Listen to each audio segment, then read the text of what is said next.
Hello, thank you very much for joining us in this next episode. We're here in Ottawa, Ontario again, and today we have Lisa Robinson, councillor from Pickering.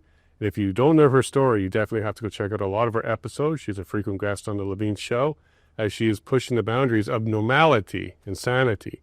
As weird as it sounds, this is what we need as representation on the city council level. We have a conversation today about municipal government, overreach, how they're fighting strong mayors, and if you're in Alberta, you should be paying close attention because this is something Alberta is looking to bring in strong mayors, and this is something that Ontario has. So we'll get into some of that. And I'm hoping you're enjoying the series. Make sure you like, subscribe, and join if you can to help support these broadcasts. So thank you for joining us. Hello, Lisa. Thanks for joining us here in Ottawa. Thanks for making a trip up from Pickering. Thank you so much for having me here today. I love it here. This is one of my favorite places to visit.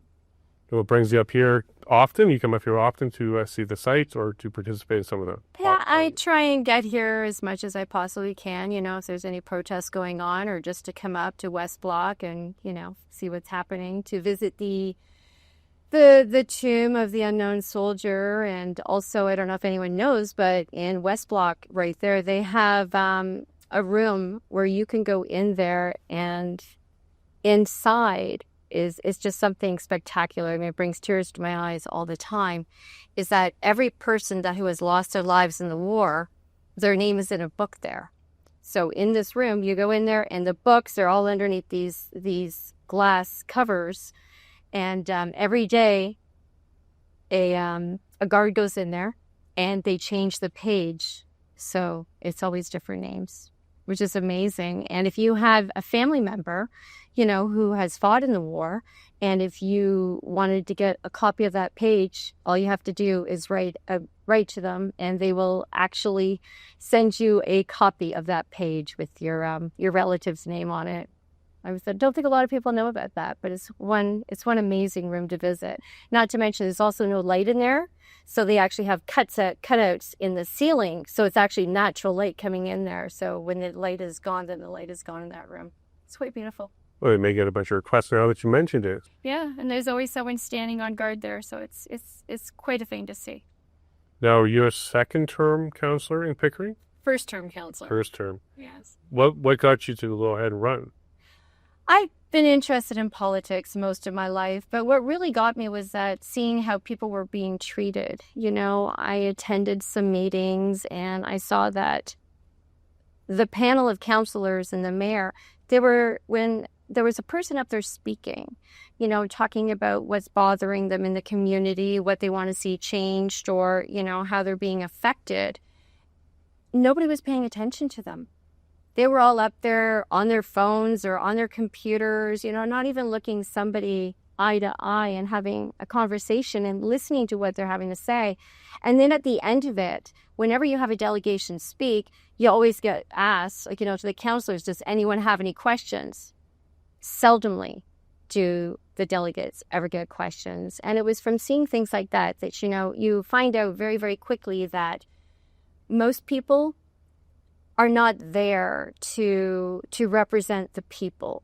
They're there for their own self, really, for the money that they're making, for the prestige, to, be able to walk in the room and say, hey, you know what, I'm a councillor or I'm a mayor, right? It's for that. But, instead of being servants of the people, they're not there for that. And I found that out very, very quickly, because as soon as I became a city councillor, I went into the room and I said to the CAO, I said, to me, it sure feels like that you guys all care more about developers than you do the people, as an outsider looking in. And my response was, with all due respect, Councillor Robinson, you are no longer an outsider looking in. So they didn't even address the situation, didn't address what I said, but not there. It just confirmed it right then and there. And I was like, wow, this is what I'm working for now. Now, something else that you're working for is no pay. So this is now 12 months of sanctions against your pay.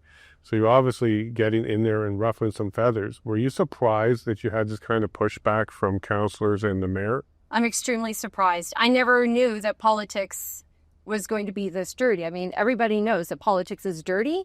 You just don't realize how dirty it is until you actually become a politician. And, for fighting for the people, I brought forward I tried to bring forward, so they weren't even full motions. They were notices of motions for the people.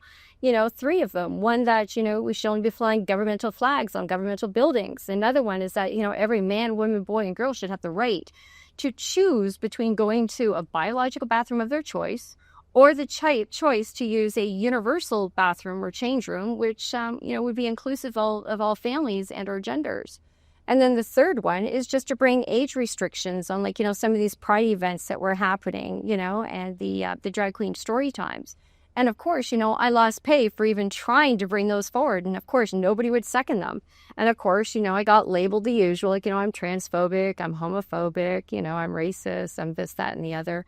Everything you can possibly throw at me. So this has been ongoing since May of 2023, just shortly after becoming an elected official. Wow, and I suspect you didn't expect that when you went into there. You went in there to represent the voters, your constituents of the ward, I guess would be for you? Yeah. In Pickering, we have 3 different wards. So we have Ward 1, Ward 2, and Ward 3, and I represent Ward 1. But, just because I represent Ward 1 doesn't mean that I only have to listen to Ward 1 residents. I have people contacting me from Ward 3 saying, hey, you know what, we feel like we can talk to you because you are the people's counselor. And that's the way that they've nicknamed me now, is the people's counselor, because they feel like I'm the only person that will really listen to them and fight for them. Even if I end up losing my pay, at least they know that I'm doing everything I can to, help protect and do whatever it is that they need to get done. Can you explain to Albertans what strong mayor powers are and what are kind of the things that it enables a mayor to do?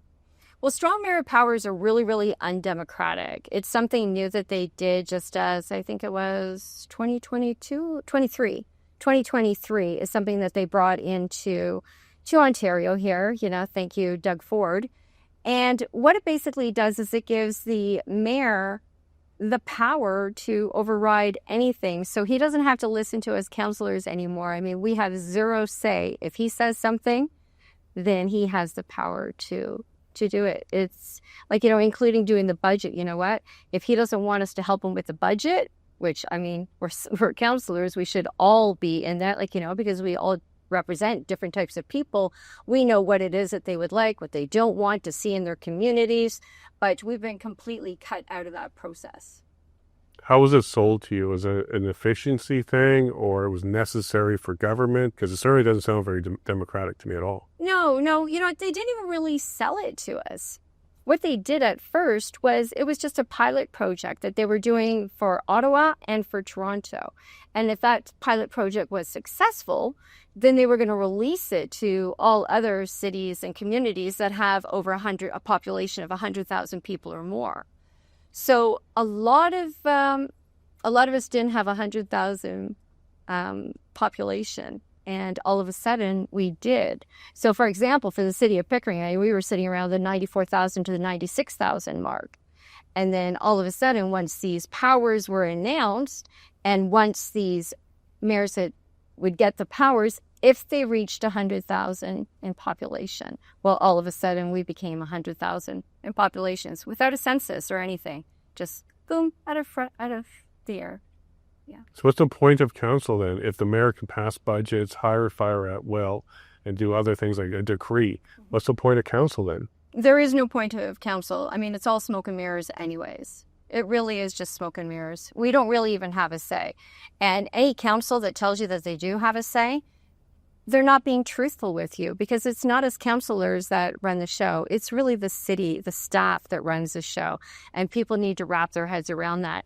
And, even right now, we're going to be redoing our council chambers, right? And, whenever you go to any kind of a council chambers, you have all the councillors sitting up there. We're looking down at the people that are sitting there in the congregation.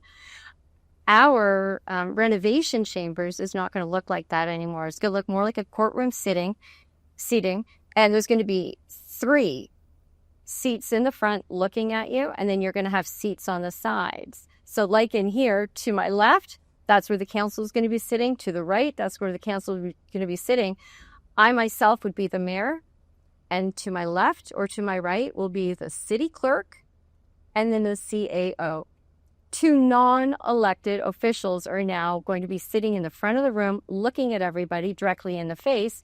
But if you come up to speak as a delegate, I literally have to turn myself like this to have a conversation with you, or actually to look you in the eye. And that's how we're doing it. So it really shows you right there who's really running City Hall. Who's running the city? It sounds like an administrative state versus the people. And they're literally looking at the people saying, we run you. Mm-hmm. Is that the kind of the core that they're setting up now? That's exactly what they're doing. That is exactly what they're doing. And even right now, I have the chief administrative officer for Pickering. She sends me emails. She didn't like the fact that I told her that I speak to a lot of staff and they do not have a nice nickname for her. And so the next day, or within the next 2 days, I got an email from her saying that I am no longer allowed to contact any staff. And then she's also restricted my access to my email. If I do any more videos or anything from my office that she feels breaches code of conduct, like speaking the truth or whatnot, then I'm not going to have access to my office anymore at City Hall. Now, Ontario has an integrity commission, and they have a process for people that are not being treated fairly. How is that working out in Ontario for you? Well, integrity commissioners are new. They came out around 2017, 2018, around there, and it's not working out very well for me. Integrity commissioners are paid by the cities, and that's one thing that everybody needs to know. So they're not really at arm's length or independent. They're not, because, if a decision's going to come up, are you really going to bite the hand that feeds you, let's say? You're not going to. So, for example, the last sanctions that I've had, and the more that are coming down the pipeline, they're all coming from the CAO and from the mayor. It's not like, I'm breaching the code of conduct, where the people are complaining about me, because it's not them. It's all internal. And that's what's happening to me. So yes, I've lost a year's pay because of it. And these same integrity commissioners, they don't only just work for the municipality of Pickering, they work for 64 or 65 other municipalities. And when they rule on one, against me, and they see that they get away with it, then they also do the same things to other councillors who are being, let's say, dissenting or have different views. And they do the same things, because this is true, because on one of the podcasts that I was listening to, Faulkner, there was a councillor on there, Councillor Stevenson, and she said when she got her recommendation for her to be losing money as well, guess whose name was on it? The same commissioner? No, my name. Why? My name. So it was a template that they're using. So, when they sit there and they attack me and they see that it works with me, and council agrees that, yes, we're going to take away her pay, let's give it to her. They're doing the same thing at other municipalities now, because they're getting away with it. And not only that, just so people understand what happens at the municipal level, is that when we come up with a decision, let's say a draconian, an authoritarian process that we're going to do in our council chambers, for example, we're not going to allow the media unless there's a 2/3 vote. When we pass things like that, we put on correspondence. That correspondence we can send to the AMO, or we can send it to each municipality, and then they'll get it in their correspondence once a week, and all the councillors or the mayor, the staff will look through it and go, oh, I like what they did here.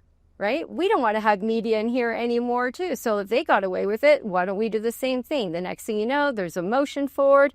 And this is how the ripple effect, the dominoes effect, happens really, really fast doing it that way. So in Alberta, there's a few municipalities where the mayor and councillors have been removed. Chestermere is the first one that comes to mind. But basically the mayor and almost half or in the entire council was removed because the Minister of Municipal Affairs has that power in Alberta. What are your thoughts about that, and maybe that making its way over to Ontario? That is probably one of the worst killers for democracy, is if that's what's happening already. They are actually trying to bring that here in Ontario right now underneath Bill 9. And our Pickering Council is pretty much pushing this forward as much as they can. What they want to do here is they want to be able to remove any councillor who might breach the code of conduct, let's say, which is a very vague code of conduct in the first place. It shouldn't supersede our Canadian Charter of Rights. But they want to be able to, where the integrity commissioner makes a a recommendation, like let's say to remove my pay for something egregious, now they also want to be able to remove me as an elected official. Now, in Alberta, they can run again. So, but I think in Ontario, they're talking about they'll be barred from running again. Yes, that's exactly what they're planning on doing. They're trying to put in there as well that if you do end up being removed as an elected official, you will not be able to run in the next subsequent election, which means you're out of politics for at least 4 years at that time. So if you want a way to be able to destroy your opponent, if you want to be able to rig an election so your opponent cannot run against you in future elections, this is what you're going to do. You're going to start gathering the support of somebody else on council, or at least a majority of council, and you'll be able to stop that person from running in the next election.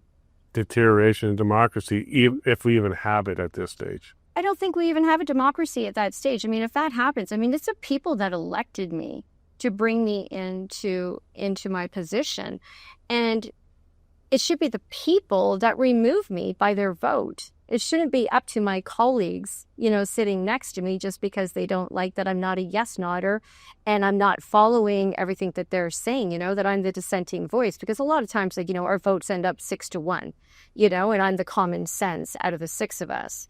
So, I mean, if they could remove me from council and not have me run in the next election, that's exactly what they're going to do. Because I've already openly stated, if I was mayor, I would use the strong mayor's powers for good.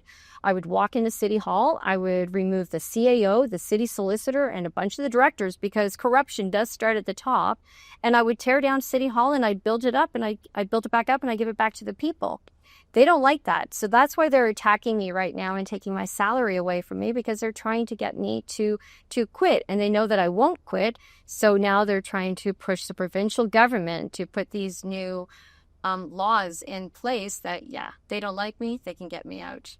Maybe that's exactly what Pickering needs, Mayor Robinson. Wouldn't that be great?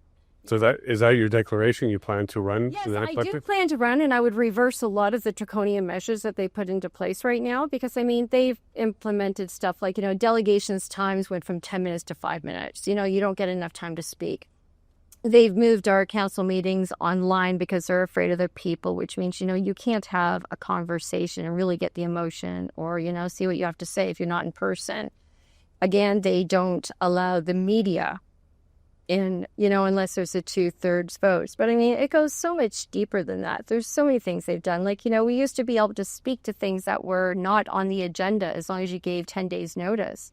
Now you can't unless 2/3 votes and says, you can talk on that topic. So if they don't like the topic you want to talk about, like say somebody wanted to come in and talk about freedom, you're not going to get a 2/3 votes in my council, which means you will never be able to stand up in the public house and have your say. Ever. So these are a lot of the measures that I would, immediately remove and, bring it back to being the people's house, because everyone has a right to be heard. And they're just stifling voices everywhere, and especially my council. They say it starts with one, so maybe Pickering has a bright future after all. I sure hope so. In Alberta, we had trouble with the federal government bypassing the provincial government, going straight to municipal government to try and do things. We had to go so far as to pass a bill to actually stop that. The federal government needs to talk to the provincial government, not directly to the municipal government. Right. Do you have that problem in Ontario as well? Does the federal government directly talk to or influence the municipalities? Not so much right now. Right now, it's pretty just the provincial government that's coming down on us. And, you'll find out that Doug Ford is friends, really good friends, with our mayor, and I'm sure with a lot of other mayors as well. And also our MPP, is also the Minister of Finance, right? Peter Bethenfeld, who is also very good friends of Doug Ford, obviously, because they have to work tightly together. So that's what we're up against. And I'm going to call them bribes, basically. You got to remember that the provincial government also, in order to make us do things like, as a municipality, like we've got to build all these homes all of a sudden, in our green spaces and in restricted lands and that, it's, they offer us money. So if we go over and above what it is that they want us to build, then they give us money. So the city of Pickering, we got over $5.2 million last year for building when we didn't even have to. right? We really don't have to. We have sections in Pickering, like, the Seton project, which is only 15 to 20% built out, but now they want to go into the Greenbelt. And we all know what happened with that Greenbelt scandal, right? Well, a lot of it happened in Pickering. Interesting. So you do seem to have a separation between federal, provincial, and municipal that's working for you, at least from the federal to the municipal level. In Alberta, we're still fighting that particular one. Now, you've been watching the Alberta conversation recently about self-determination, possibly sovereignty within Canada, strengthening it, independence outside of Canada, maybe a nation on its own, or even joining the U.S. as a 51st state. From your perspective as a municipal government, elected municipal government representative, what are your thoughts about Alberta's current situation? I think that Alberta should have the conversation about becoming independent. I think it's a great idea to have the conversation because, if Ottawa is going to keep on coming down on them and ruining Canada the way that they are right now, then I think they have every right to go ahead and separate. I mean, they have their own gas, they have their own oil, that sector they can build on. They don't need us for that, right? And also with the billions of dollars that they're giving to the country as well. It's like, it's like we're the cash cow, and we're just collecting all this money from them and they're not getting any kind of return, any kind of a benefit from it. So, I mean, if they could take that money and just give it back to the people, then I think, yeah, go ahead, do it. Doug Ford was pretty strong against Trump and also strong against Danielle Smith when she was talking about working with Trump and working on the border and trying to work on the tariffs. He went as far as saying maybe we should shut down Alberta oil. I guess without realizing that Alberta oil goes through the U.S. and then comes back up to Ontario. Right. And you guys actually consume quite a bit of our oil. So we have a leader like that doesn't even understand basically the logistics of the oil that comes into Ontario, which is coming out of Alberta. Mm-hmm. What are your thoughts about statements like that? I think it's a very bad statement that he made. I think Albertans should be able to build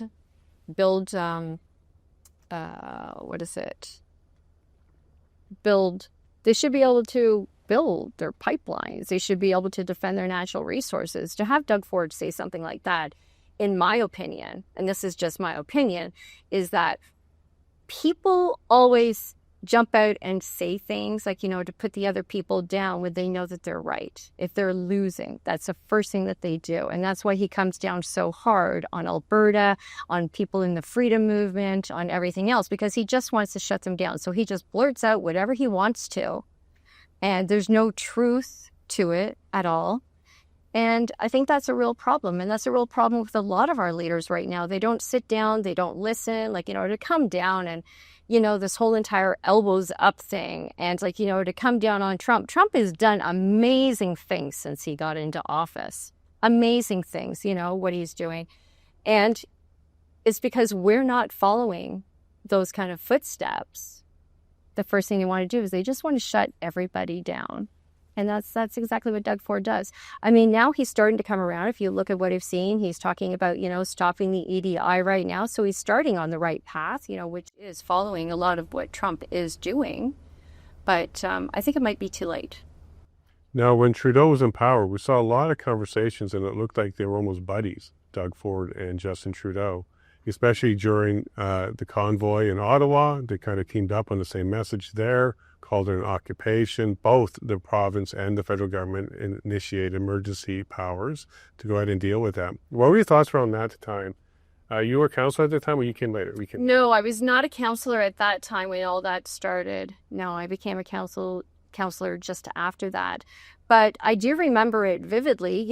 Doug Ford, the whole entire time was saying, we're not going to have vaccine passports. No, we're not going to have vaccine passports. And then all of a sudden, you had Justin Trudeau up there on the TV saying, well, we've got other premiers that have agreed with the vaccine passports. And we're going to give you so much money. I can't remember what the amount of money was. But she had basically bribed him on TV and said, we're going to give you this much money if you go ahead with vaccine passports. And the very next morning, Doug Ford changed his tune and said, yep, we're implementing vaccine passports. And that was during the election with, who was the leader of the Conservative Party then? In the federal government? Yeah.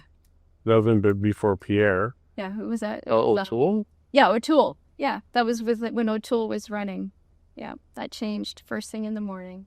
Yeah, we had the same thing happen in Alberta. So Jason Kenney did the same thing. No passports here, and then suddenly he changed his tone. But in Alberta, the response was to remove him. So there was a leadership review that he lost, and he ended up having to resign. And this is what got us Danielle Smith midterm.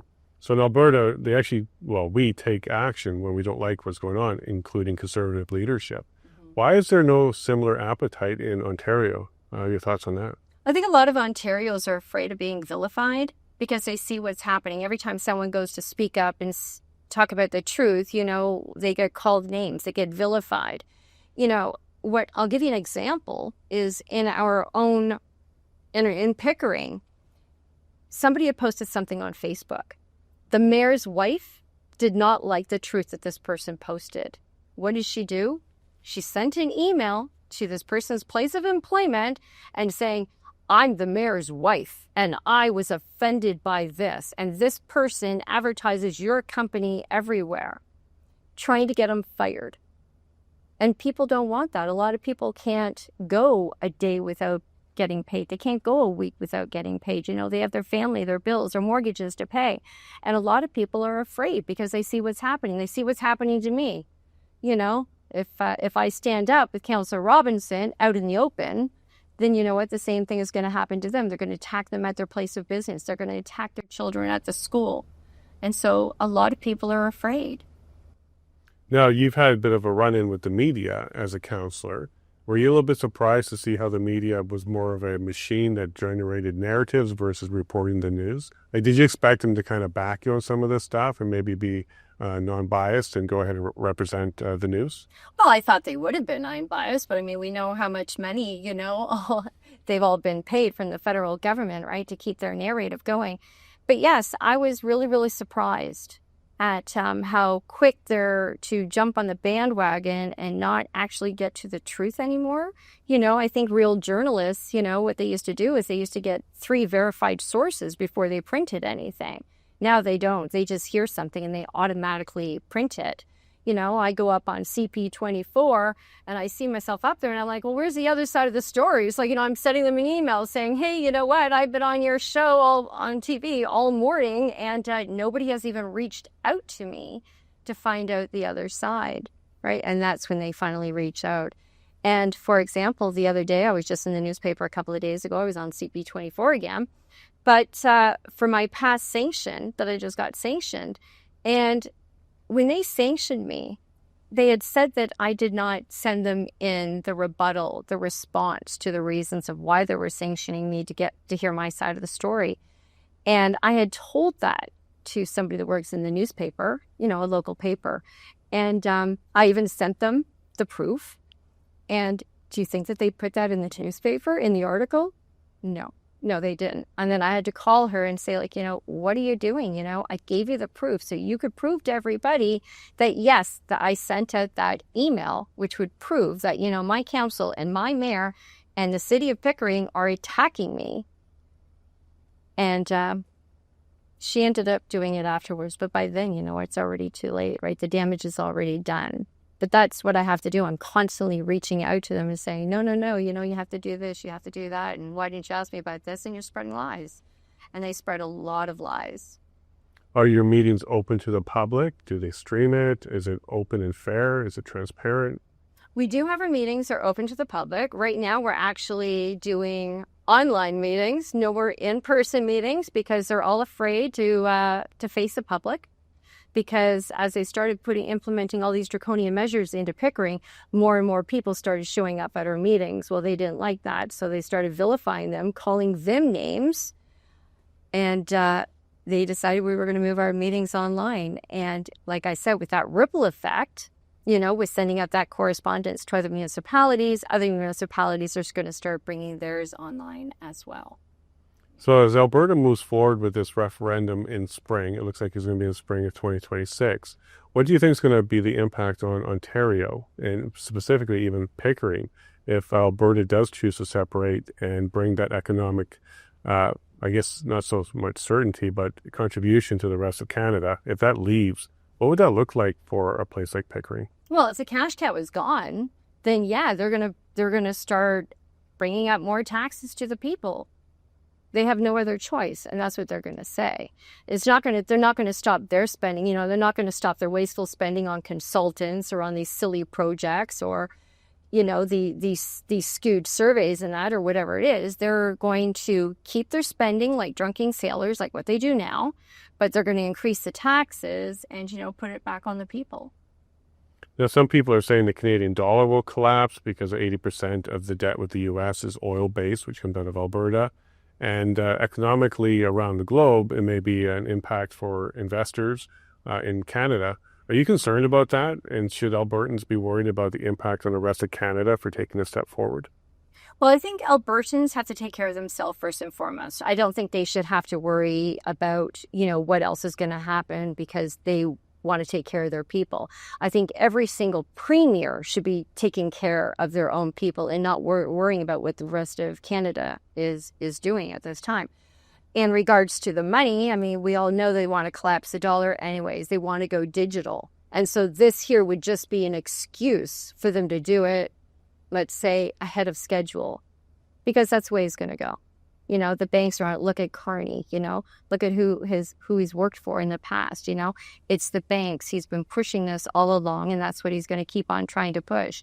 It really has nothing to do with Alberta separating. It's coming. Could this be something that spurs on Ontario to be a little bit more self-dependent and self-reliant and go ahead and develop their resources a little bit more instead of relying more on cash from the West? It would be nice if they did that. Every single province should be doing that, should be relying on their own resources that they have. We have so many resources here in Canada. There's absolutely no reason why we're not using them. I don't understand why we're shipping it out and then we're paying double to get it back. It just doesn't make sense. We should all be independent and taking care of the people that live in our province. Would you ever consider moving to Alberta? I would.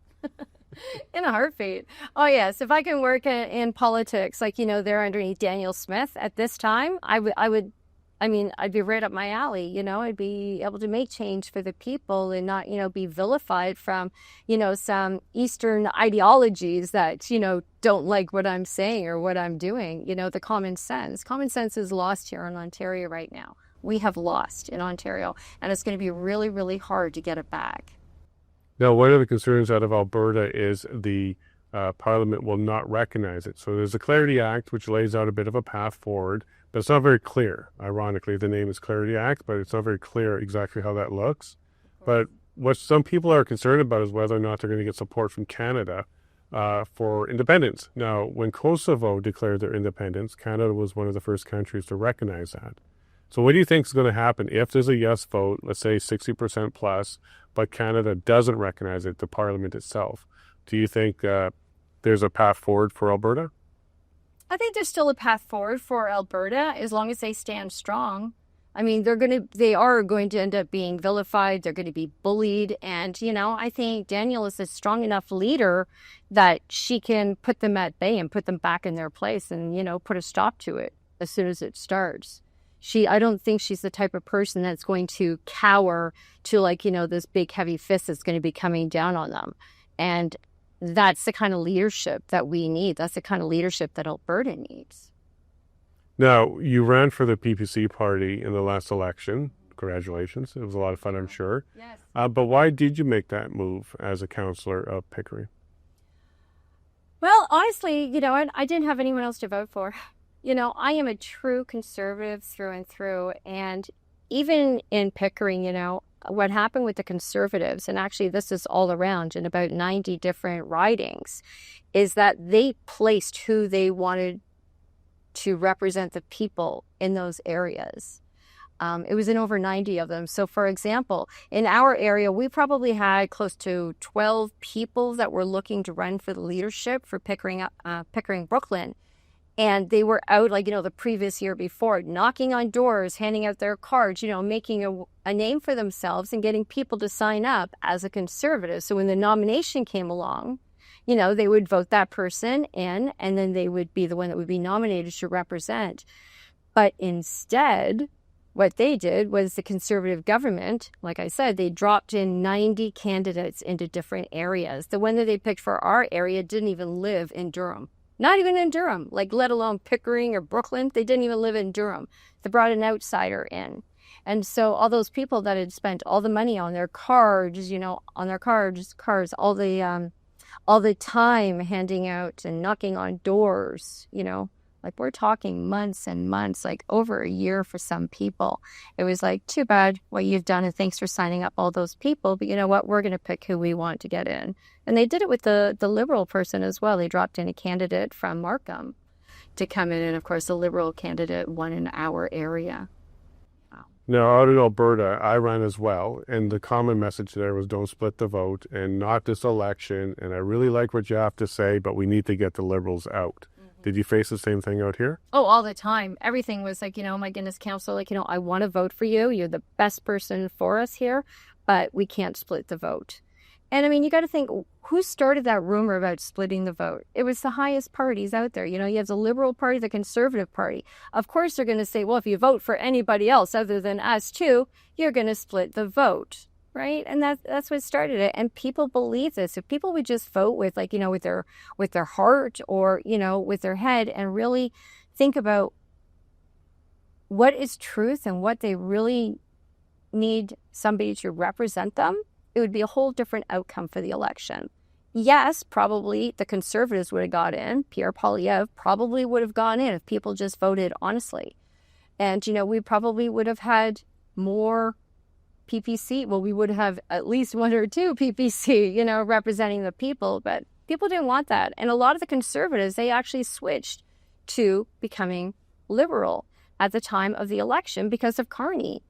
Right? Because they thought that Carney would be a stronger opponent to Trump. Basically, the whole entire election was run against Trump. Now, were you surprised at the results, April 28th? Yeah, I was really, really surprised. I was really, really surprised. But, we have some mutual friends in common that say that things might not have been on the up and up. And I do believe that because, we always find these ballots that are, hadn't been marked. They're sitting in a corner somewhere.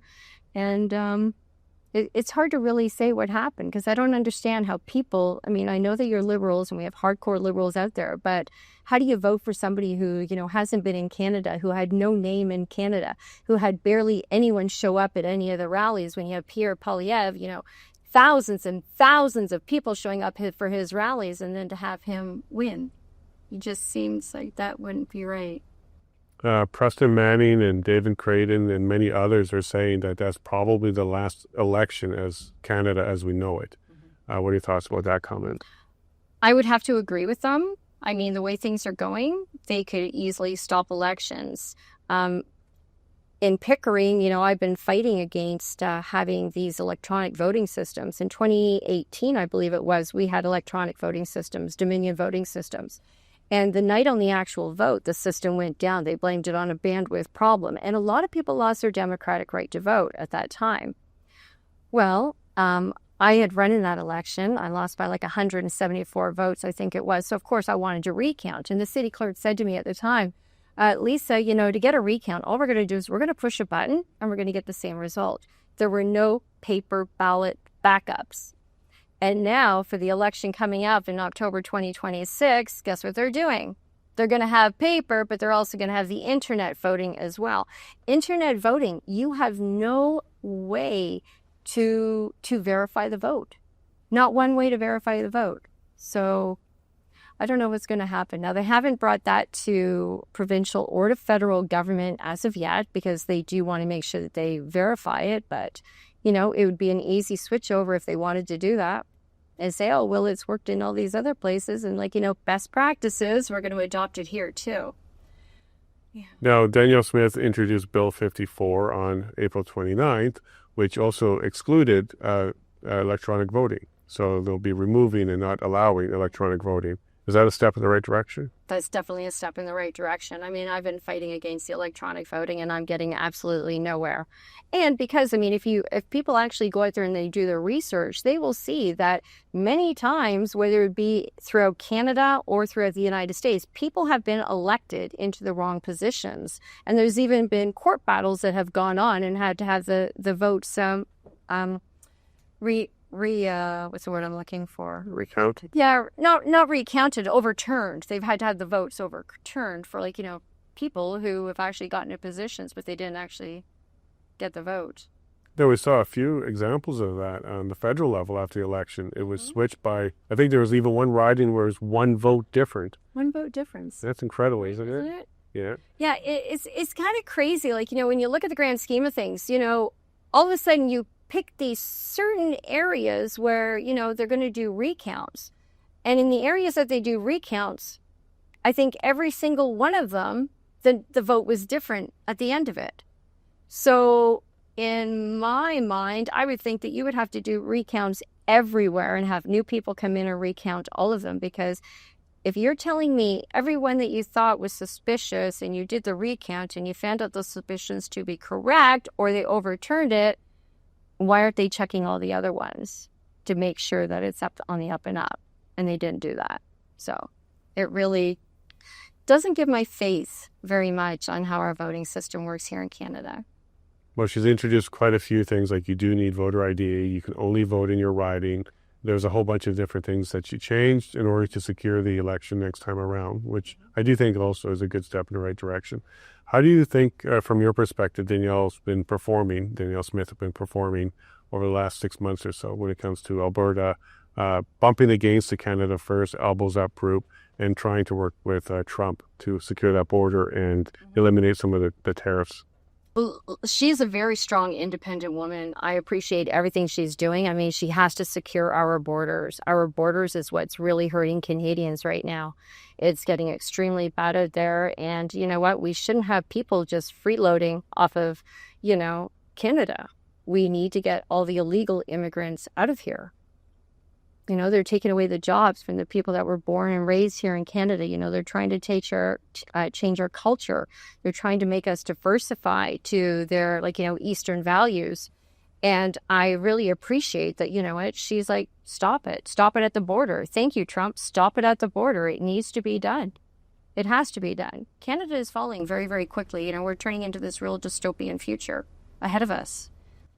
No, one of the first things she did after Trump was elected, and I was actually quite surprised, but after I looked into it a little bit more, I kind of support the idea, was she set up a 2-kilometer red zone on the border, and she brought in sheriffs. So she's not working with the RCMP or Canadian Border Security to deal with the issue. She's bringing in sheriffs and equipping them with drones and other equipment, including basically vitiating the right to privacy by being able to do warrantless searches of vehicles within that 2-kilometer zone, which includes the entire town of Coutts. So what are your thoughts about that? She doesn't seem to have any faith in the RCMP or Canadian Border Security Services. Well, honestly, do you blame her? I mean, you've seen them on TV, just sitting there, and the guards will be there at the border and say, no, we want you to cross over there. And I mean, it's been on TV, and these people are like, no, we're going to cross here. And they're like, no, you have to go down the road and use that crossing. And they don't, and they just continue, and then they just let them go through. I mean, you really can't stop them, right? We don't have enough people out there securing our borders to be able to stop them. They have to bring in stuff like the drones and bring in, other forces in order to stop all these illegals from coming into Canada. Now, of course, Coutts is a major border crossing, but Windsor is a much larger border crossing. Is Doug Ford talking about anything like that, securing the border? No, nothing at all. Nothing at all. And what are your thoughts about that? Do you want him to act, or do you like what he's doing? No, I think he needs to start acting. I think he needs to start acting like a premier and putting Canadians first, but he's not. Everybody cares more about these ideological beliefs that are happening in Canada right now. They care more about, feelings than they do about the truth and making things happen. It's not good. No, I don't even know what to say about that, because honestly, I like Doug Ford's brother. Rob Ford, I think, was amazing. Everything he did, he was such a people's person. He really fought for the people. And it's looking at Doug and looking at Rob, it's it's like the complete opposite. It is the complete opposite. Well, maybe Doug learned the lesson because of what ended up happening with Rob. A bit of a thing that happened against him. Media got against him. I remember a lot of little scrums in the media and some great quotes out of Rob. Yeah. But unfortunately, we lost him. And maybe Doug understands how the system works. Because when you try to stop the gravy train, That's a lot of people that money is not going into the pocket. So there's a lot of pushback on those kind of things. I don't know. I really don't know because, I mean, he's already been caught up in a couple of scandals, right? So, he's got the developers in his pockets, and then... Or the other way around. That's what I mean. Yeah, like the developers have him in his pocket, in their pockets, absolutely. And the way that he's just giving up money to the municipalities to, basically to destroy the environment without having any kind of oversight. That's not a good person in my books. I've reached out to him numerous times to say, hey, you know what? Is this legal that, you can take away my salary for a year and I'm still working? Is this legal in Canada? And he has not reached out to me yet. I've sent him videos. I've sent him text messages. I've called him. One time he did return my call and said he would reach out to the Minister of Municipal Affairs, Paul Calandra at the time. And nothing back. Wow. Yeah.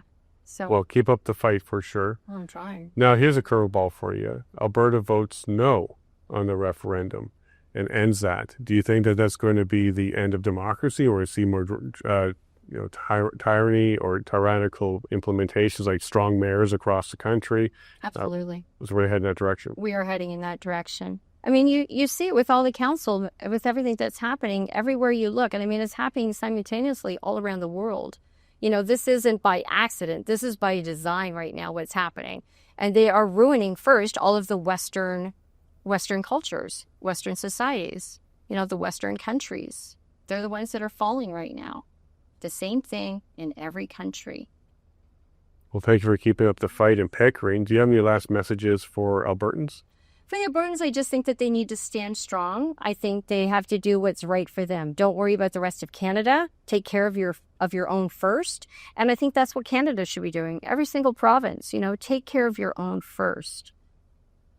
That's pretty much about it. I wish them luck, and I hope that they do succeed in whatever it is whichever path that they do decide to choose. Because Danielle at the helm at this time, I think she's a damn good leader right now. Well, thank you very much, Lisa, for your time today and for your message to Alberta. Awesome. Thanks for having me. Well, there you are, folks. We are basically the last stand. It seems to be the last hope for Canada. If Alberta can't get things together, then maybe we're going to have things like strong mayors, and people like Lisa won't be welcomed in the councils in Alberta. But we do have the opportunity to go ahead and have our voice heard and make sure that the rest of Canada, regardless of how they feel about Alberta, pays attention. We could be the last stand. Not quite the Alamo, but maybe an opportunity for the rest of Canada to ship up and understand. And to Doug Ford, pay attention to Lisa Robinson. She's got some wise things to say, and maybe you would be a lot more popular in your own province if you followed in her lead. So thank you very much. Make sure you join and subscribe to our channel and help support these kind of conversations. Thank you, and God bless.